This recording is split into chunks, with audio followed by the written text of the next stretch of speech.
네, 안녕하십니까 여러분, 루프로입니다. 이번 영상에서는 뭘 해볼 거냐면 카니발 신형이 새로 출시가 됐죠. 그래서 여러분들이랑 같이 알아보면서 신차를 사게 된다면 어떻게 사는 게 가장 좋을 것인가, 그냥 제 스타일대로 견적을 내보는 시간을 갖도록 하겠습니다. 제 생각에는 카니발은 자타공인 딱 대응되는 대체제나 이제 경쟁자가 없는 유일한 자동차라고 생각합니다. 물론 아버지들이 많이 타시죠. 가족의 편의가 자동차를 선택하는 기준이 되는 아주 멋있는 분들이라고 생각합니다. 근데 제 생각에는 뭐 딱히 뭐 다둥이 아버지들만 타는 차는 아니라고 생각합니다. 제가 지난번 영상들에서는 뭐 SUV 별로 안 좋아한다 뭐 이런 영상을 올리긴 올렸는데, 사실 이런 RV 계열의 차량들은 어설픈 SUV 타느니 차라리 굉장히 실용적이고 가치가 있는 자동차라고 생각합니다. 인생이 어떻게 될지 모르는 거니까요. 저도 지금은 뭐 별 생각 없이 살고 있지만 나중에 또 애가 뭐 여러 명 될 수도 있는 거고, 그럼 당연히 또 카니발을 사야겠죠. 아버지로서 저는 뭐 그냥 다 인생이 그런 거라고 생각합니다.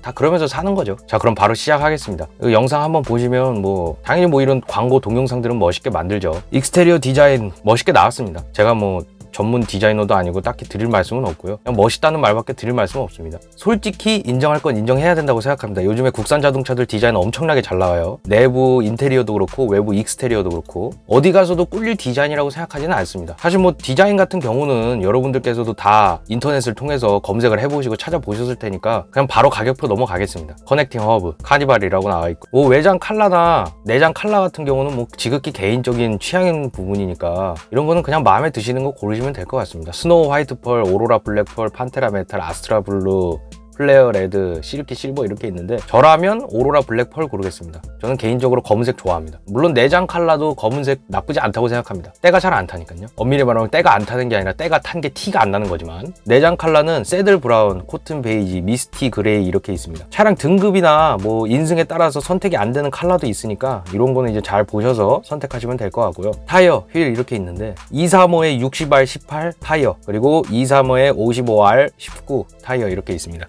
뭐 디자인이 크게 차이나 보이지는 않고요. 물론 뭐 겉에서 봤을 때 멋있기는 뭐 이게 더 멋있다고 생각할 수는 있겠지만 뭐 이것도 나쁘지 않다고 생각합니다. 저라면 이거 선택할 것 같습니다. 요거 업그레이드 하려면 돈이 당연히 들어갈 테니까, 물론 모든 자동차가 멋있으면 좋겠지만 카니발이 멋있으려고 타는 차는 아니니까요. 제 개인적인 생각입니다. 휠에 돈을 투자하느니 다른 곳에 돈을 투자하는 게 조금 더 낫지 않나 이렇게 생각합니다. 여러분들께서 진짜 자동차 구입하셔야 될 거는 뭐 색깔 뭐 이런 것도 있지만, 진짜 자동차를 아끼고 이 차를 폐차할 때까지 내가 쭉 타겠다 라는 생각을 하고 계시면 가장 중요한 건 이겁니다. 파워트레인하고 인승별 시트 배열, 요거 고르는 게 가장 중요한 일입니다. 제 생각에는요. 파워트레인은 스마트 스트림 가솔린 3.5, 스마트 스트림 디젤 2.2가 있습니다. 이 둘의 가장 큰 차이점은 뭐 당연히 하나는 가솔린 엔진이고 하나는 디젤 엔진이라는 거고요. 이게 다른 차종이라면 제가 가솔린을 좀 추천을 드릴 수도 있는데, 저는 디젤 차량을 그다지 좋아하지 않지만 만약에 제가 이 차량을 사게 된다면 디젤 나쁘지 않을 거라고 생각합니다. 가솔린 엔진에도 8단 자동 변속기가 달려 있고요. 디젤 엔진에도 8단 자동 변속기가 달려 있습니다. 그냥 자동 변속기라고 언급을 하는 거 보니까 요즘에 현대자동차에서 새로 개발한 습식 DCT는 아닌 것 같고요. 그런 신형 좋아하시는 분들도 있는데 완전 최신의 방금 나온 그런 부품들은 믿지 않습니다. 모든 기계적 장치들은 물론 엔지니어들이 충분히 검증을 하고 실험을 통해서 나왔겠지만 시장에서 검증이 무조건 한번 돼야 된다고 생각합니다. 현대에서 만든 습식 DCT 당연히 잘 만들었겠지만 저라면 사지는 않습니다. 아까도 말씀드렸지만 시장에서 검증이 되어야 진짜로 믿을 수 있는 물건인 겁니다. 그냥 자동 변속기라고 언급을 한 거 보니까 그냥 토크 컨버터 방식의 오토미션인 것 같고요. 제가 가장 좋아하는 방식입니다. 연비는 조금 떨어질 수 있지만 변속 충격이 적고 요즘에 나오는 DCT들에 비해서 신경 써야 될 부분이 오히려 적습니다. 운전자 입장에서. 속도 감응형 전동식 파워 스티어링, 뭐 이건 둘 다 같이 들어가는 거니까요. 오일 펌프가 아니라 모터를 통해서 파워 스티어링을 해내는 방식입니다. 현대자동차에서 계속 밀고 있는 방식이죠. 그냥 쓰는 거고요. 고급형 ISG, PTC 보조 히터, 뭐 이게 그렇게 큰 의미가 있는 건 아닙니다. 엔진에서 물론 있으면 좋겠지만, 우리가 실질적으로 봐야 되는 부분은 연비인데, 만약에 가족들을 태우고 주행거리가 많은 차량이라면 이 연비 차이가 꽤나 많이 나는 겁니다. 왜냐하면 이 연비라는 게 1리터로 몇 킬로미터를 갈 수 있느냐를 얘기하는 거잖아요. 근데 기름값 자체도 경유가 더 낮기 때문에 주행거리가 많다면 이 차이는 사실 연간으로 따져본다면 크게 다가올 수 있습니다. 주행거리가 많지 않다면 뭐 그렇게 차이가 나지 않을 수도 있겠지만, 주행거리가 많다면 확실히 디젤 차량이 연료비 면에서 효율적이라고 얘기할 수 있습니다. 근데 이 두 개의 가장 큰 차이점은 제가 봤을 때 표면적으로는 가솔린과 디젤이라고 차량이라고 얘기하실 수 있겠지만 요 휘발유 차량에는 감성적인 부분이 하나 들어있죠. 6기통입니다. 4기통은 뛰어넘을 수 없는 또 클래스의 차이가 있기 때문에 운전하는 거 좋아하고 좀 이렇게 엑셀 밟았을 때 풍부한 느낌을 좋아하시는 분들은 포기하기 힘든 부분인 건 사실입니다. 제가 만약에 이 차를 산다면 제가 디젤 엔진을 좋아하지는 않지만 지난번 영상에서도 말씀드렸다시피 인생 살다 보면 뭐 양보해야 되는 부분도 있고 타협해야 되는 부분도 있고 그러니까요. 주행거리가 많고 차량 파워트레인에 그렇게 큰 스트레스가 가지 않는 주행 패턴을 가지게 된다면 디젤 엔진은 고려해 보겠습니다. 반면에 주행거리가 짧게 예상이 된다면 가솔린 엔진으로 갈 것 같습니다. 제 생각에는요. 그리고 인승 배열 요거를 보시면 이제 11인승은 사실 제가 말씀드리기가 좀 그렇습니다. 왜냐면은 이거는 또 특수한 목적이 있어서 사시는 분들이기 때문에 7인승과 9인승을 고민하시는 분들이 11인승을 고민하시지 않을 거고요. 11인승을 구입하시려는 분들이 7인승과 9인승을 생각하시는 일도 그다지 많지 않을 겁니다. 그래서 저는 11인승은 일단 고려하지 않겠습니다. 근데 저라면 제가 아이 때문에 카니발을 사게 된다면 그리고 그 아이가 3명 이상이 아니라면 그러니까 1명 아니면 2명이라면 제 생각에는 7인승 이거 굉장히 매력적입니다. 이 카니발의 크기가 엄청나게 크잖아요. 근데 1열하고 3열 사이에 그 광활한 공간에 시트를 하나만 넣어놨다? 그것도 독립 시트로? 이거 웬만한 비행기 비즈니스석 못지 않습니다. 물론 비즈니스석 타본 적은 없습니다. 그냥 영상으로 몇 번 봤고요. 근데 이거 7인승 또 고민해봐라 그러면은 또 이제 버스 전용 차로 못 들어가지 않느냐 7인승을 사면 맞는 얘기입니다. 맞는 얘기인데 이 한정된 제약 사항 안에서는 아이 때문에 차를 사긴 샀는데 아이가 많지 않고 고속도로 탈 일이 별로 없다면 7인승 나쁘지 않다 이 얘기입니다. 아까도 말씀드렸지만 이 2열의 쾌적함은 정말 말로 할 수 없을 겁니다.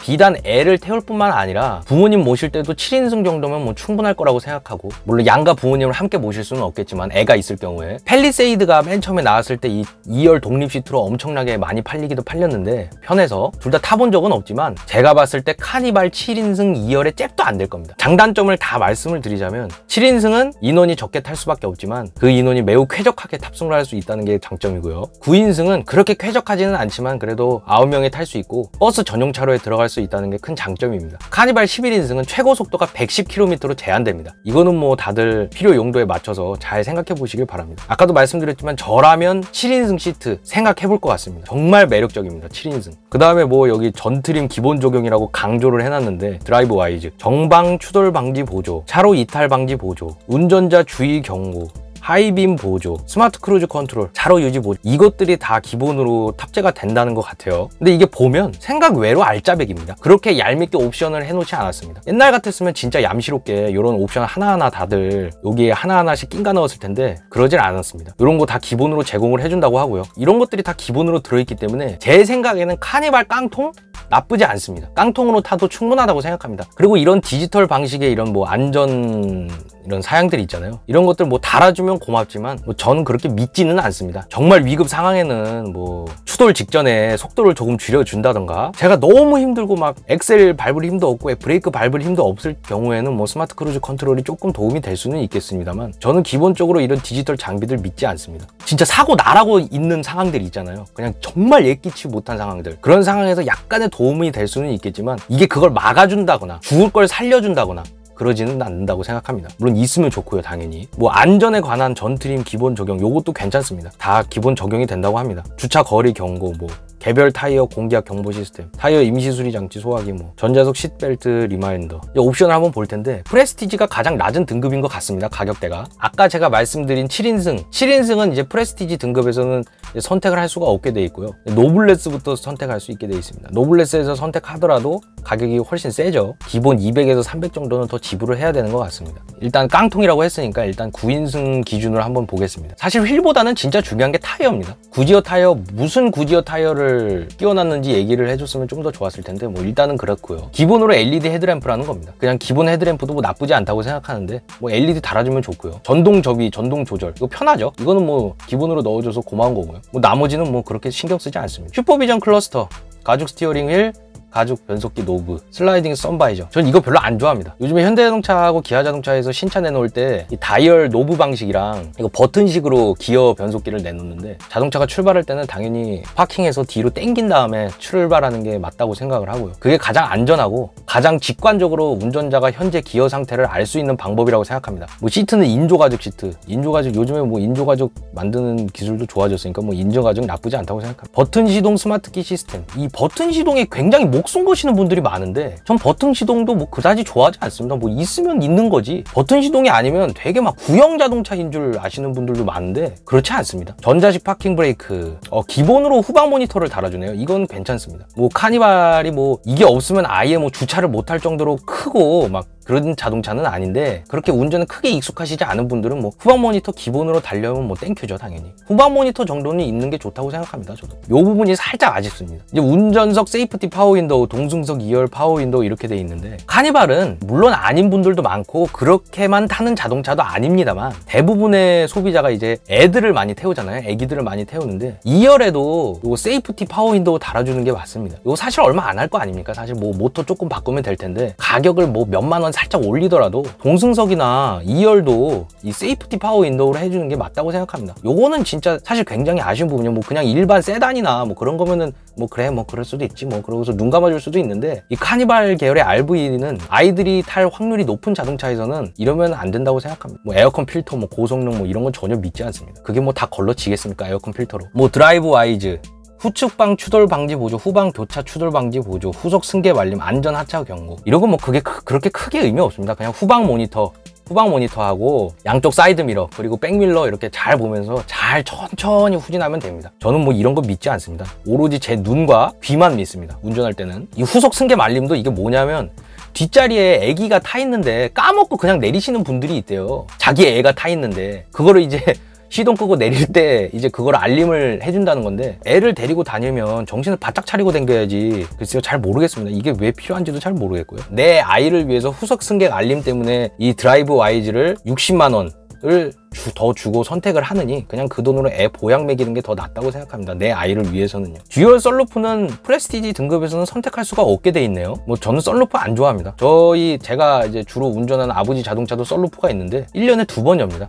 그것도 한 20분 정도. 그러니까 없어도 상관없습니다. LED 헤드램프 때문에 돈 쓰는 거는 조금 아니라고 생각합니다. 9인승에 90만 원을 더 내야 되는데 뭐 잘 보이긴 하고 뭐 밝고 뭐 그렇긴 하겠지만 나머지는 뭐 그렇게 크게 의미 있는 옵션들이 아닌 것 같습니다. 제 생각에는. 그리고 여기 12.3인치 우보 내비게이션이 있는데 저도 차량에 자체 내비게이션 있는 게 사실 더 좋긴 합니다. 더 좋긴 한데 이 가격이 185만 원입니다. 185만 원에 이제 이것저것 같이 딸려오긴 하는데 뭐 메인은 12.3인치 이거 내비게이션인데 내비게이션 무슨 업데이트랑 185만 원을 내고 할 가치가 있는지는 잘 모르겠습니다. 그냥 내비게이션 그냥 애프터마켓에서 하나 사든가 그래서 붙이던가 아니면 그냥 핸드폰 내비게이션 요즘에 잘 나오잖아요. 어플리케이션. 그냥 그거 쓰겠습니다. 185만 원을 주고 내비게이션 달기에는 조금 비싸다고 생각합니다. 솔직히 말씀드리면요. 뭐 하이패스 자동 결제 시스템 뭐 이것도 그냥 사면 됩니다. 이것도 뭐 그냥 애프터마켓 제품 그냥 붙이는 거 그냥 사면 됩니다. 아무도 모릅니다. 그리고 그것도 싫으면 톨비 내고 다니면 됩니다. 저희 아버지 자동차는 사실 그러고 있습니다. 뭐 마음에 드시는 분들은 하시면 됩니다. 저라면 안 한다는 거고요. 요즘에 이 서라운드 뷰 모니터가 많이 이제 옵션으로 나오는데 이 서라운드 뷰를 하려면 이 185만 원에 115만 원을 하면 300만 원입니다. 그냥 사이드미러 잘 보면서 운전하면 되잖아요. 그냥 뭐 저는 슈퍼비전 클러스터 이런 거 뭐 LCD 계기판 이런 것도 그다지 뭐 좋아하지 않습니다. 그냥 아날로그 계기판 보면 되잖아요. 이거 슈퍼비전 클러스터 이거 LCD 화면 하나 달아주는 게 원가가 솔직히 말씀드리면 이게 300만 원짜리는 아니잖아요. 솔직히 내비게이션이랑 LCD 화면 이거 달아주는 게 애 보약 해먹이는 게 훨씬 더 내 애를 위하는 길이라고 생각하고요. 이 슈퍼비전 클러스터랑 이 내비게이션 요거 옵션을 선택을 하면 이 디자인이 나온다는 거잖아요. 물론 이게 멋있긴 멋있습니다. 솔직히 말씀드리면 이게 멋없다고 생각하는 사람이 누가 있겠습니까? 근데 이게 뭐 그냥 뭐 있으면 모르겠는데 300만 원 주고 이거를 할 가치가 있는지는 솔직히 잘 모르겠습니다. 물론 하고 싶으신 분들은 하시면 됩니다. 그냥 제 생각이 그렇다는 거고요. 스마트폰 무선 충전 시스템 그냥 유선으로 충전하면 됩니다. 뭐 제가 다른 세단이나 뭐 이런 거면은 이 크렐 프리미엄 사운드도 제가 노래 듣는 거 좋아해서 뭐 이게 요거는 한번 고려해 볼 수도 있겠다고 생각을 하는데 솔직히 애까지 같이 태우고 카니발 타면서 이 크렐 프리미엄 사운드로 제가 듣고 싶은 노래를 들을 일이 몇 번이나 있겠습니까? 그냥 뽀로로 틀어줘야 되니까요. 애들이 뭐 프리미엄 사운드 알아듣는 것도 아니고 정말 완전히 그냥 1에서부터 100까지 나를 위해서 사는 차라면 모르겠지만 이 카니발 살 때는 이 사운드 시스템 업그레이드는 하지 않을 것 같습니다. 결론적으로 드리고 싶은 말씀은 뭐냐면 제가 이 루페로가 카니발을 구입을 한다면 내 돈 주고 어떻게 살 것이냐. 첫째, 상황에 따라 엔진을 고르고 인승을 고르고 상황에 맞게 그 다음에 깡통을 사겠습니다. LED 헤드램프 다 달려 있고요. 후방 카메라 다 달려 있습니다. 뭐 에어백 다 달려 있고요. 그러면 된 거라고 생각합니다. 사실 뭐 자동차를 옵션 막 이것저것 집어넣어서 무슨 자동차를 뭐 거의 뭐 궁전처럼 만드는 걸 좋아하시는 분들도 있는데 저는 그러진 않습니다. 저는 자동차를 좋아하지만 자동차에 들어가는 전자장비들은 별로 좋아하지 않습니다. 자동차의 본질은 차급, 엔진, 미션, 그리고 프레임 요거라고 생각하고요. 그냥 제 생각이 그렇다는 겁니다. 제가 옵션 붙이는 걸 반대하는 입장은 아니고 그냥 저라면 이렇게 할 거다 이 말입니다. 그냥 카니발 이번에 신차 고민하시는 분들, 아버님분들 요분들에게 조금이나마 도움이 됐으면 해서 영상 찍어봤습니다. 차에서 가장 중요한 거는 이런 것들이 아니기 때문에 제 생각에는 요런 옵션 추가해서 몇십만 원, 몇백만 원 더 지불을 하느니 그냥 차라리 그 돈으로 내 아이 보약 한 번 더 헤매기는 게 차라리 내 애를 더 위하는 길이다. 저는 그냥 그렇게 생각합니다. 네, 이상으로 루페로였고요. 지금까지 긴 영상 시청해주셔서 감사합니다. 수고하셨습니다.